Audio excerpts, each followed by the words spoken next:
Okay, before I give you the legal L's of the week, you should know that this is week 4 weeks I'm behind.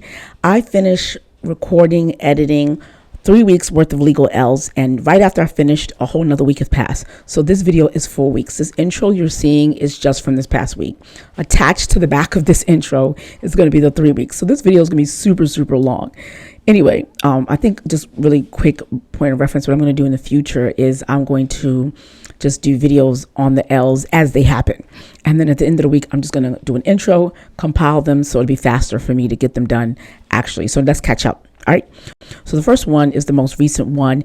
Donald Trump said that he's going to send in 200 troops to Oregon to fight to protect its ICE facilities in Portland specifically. And after he did that, of course, the city of Portland, this actual state of Oregon, opposed, because if you recall, not long ago, the court had determined that Donald Trump cannot, and he violated the Posse Comitatus Act when he sent troops to Los Angeles, because the only way you can do that is if there is a rebellion and the state says that they cannot handle rebellion, and then they ask a request for it. There is no rebellion. Protesters are not rebellious, and then the state of Oregon said that we can handle our protesters, so you're violating the law. Here's the thing. He's already been told he can't do this. The reason why he didn't go to Chicago, as he threatened, is because the governor of Chicago, Pritzker, said, if you come here, we are waiting for you. And he looked at it because Pritzker stood up for him, the governor. He decided to back down. Perhaps Portland was too quiet, and so he felt like I could pick on Portland. Now they said Pete Hegseth has said that he has assembled 200 troops, which is going to cost the United States taxpayers, what is it, $3.8 million for 60 days alone. What a waste of money. Talk about waste, fraud, and abuse. Anyway, so where we're at now, they have fully briefed it on an emergency basis.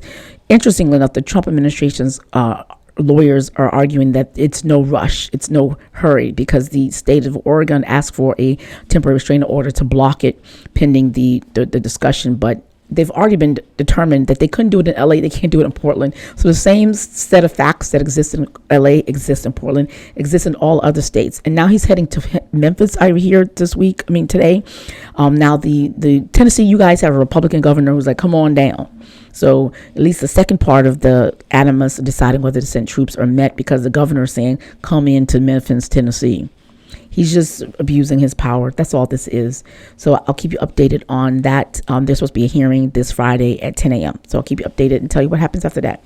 That's the first, I don't know, kind of win, but update.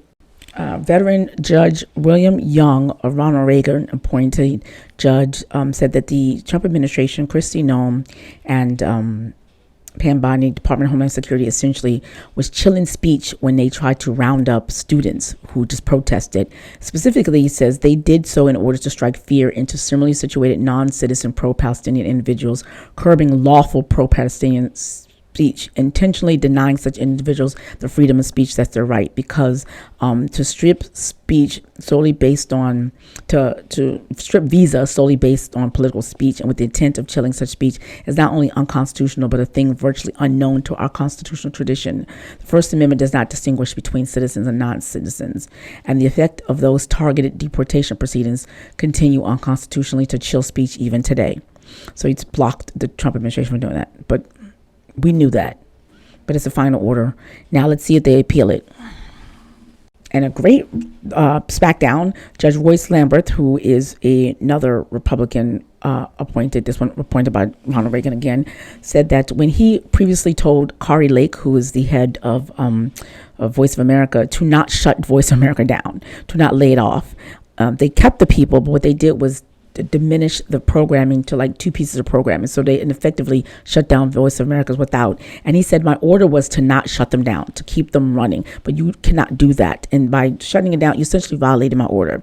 In no words, no uncertain words, essentially invited the folks representing the Voice of America folks to come in and bring a contempt proceeding. He says, I cannot initiate a contempt proceeding, but you can ask me. And if you ask me, I'm going to be willing and ready to start my complaint, my contempt show calls for contempt of court because it's contemptuous. He said the defendant's obfuscation of this court's request for information regarding whether their RIF plans comported with the preliminary injunction had wasted precious judicial time and resources. They said, we're not quite sure we're going to do a RIF when he asked. But you know what they did right after the case was over? They essentially fired all those people, did the effect of a RIF. He said that the administration had to explain why it has not restored Operations Voice America, and they did so without explanation. And he says it's a waste of time, waste of judicial resources. So, yeah, he said the layoff decisions were, that he just they lose all credibility or the benefit of the doubt. Essentially, can't trust him. No judge can trust him unless you're a MAGA judge. I'll keep you updated to see what happens with that. The Trump administration had an order to not send a man to El Salvador who had committed no criminal crimes. He was not a criminal otherwise. The only thing that he was guilty of or did was be in the United States unauthorized. So even though a judge said if you send him to El Salvador, he's going to be tortured, the administration sent him to Mexico. Mexico says they're going to send him eventually to El Salvador. This is the second time in a few weeks where a judge has determined that Donald Trump administration has gone around the United States Convention Against Torture that we've signed. We're signatory to it that says we will not send anyone to a nation where we know that they have credible threat of being tortured. And they knew because a judge said, yes, I understand you're going to be tortured if you go to El Salvador. Same with Kilmar Berego Garcia. Same with the Africans who said, don't be sent back to Nigeria. Another guy said, don't be sent to the Gambia. Trump administration sent those people to Ghana, knowing well Ghana's going to send them back to their country. He sent this man to Mexico, knowing good and well Mexico's going to send him to El Salvador. And both judges in both cases said it's a backdoor way of violating the United States treaty against torture. So they're doing war crimes. So not just blowing up the boats, not sending people to torture camps without giving them due process, not just sending people to places where they know ultimately they're going to end up to be persecuted ultimately, not just handcuffing people's hands and shackling their hands and feet, putting them in straight jackets, putting them in military planes and dumping them, not just trying to dump little children without knowing where their parents are, picking them out of bed and just dumping them in another country. All of this shit, all this cruel, evil, non-Christian shit, this nationalist, racist, KKK bullshit, they're all going to hell. So whether they feel it here or not, I believe in that. They're going to go to hell. They're evil people and poxy on their house. Motherfuckers. Anyway, so both judges were like, they're out of the country. We can't do anything. Our hands are tied. I'll keep you updated. You should know there's several judges have freed people. The Trump administration had done mandatory detention for folks who've been in the country 20 years, who just, ICE gets them and detain them. And a lot of the law says that if someone has been in the country for more than 2 years and they have no criminal thing, you don't detain them. You bring them back for the next hearing. You don't keep them in jail until their hearing. Release them. So multiple times when these people get lawyers and go in front of these judges, the judges are saying you cannot use mandatory detention this way. These people don't qualify for mandatory detention. There's no reason for you to hold them.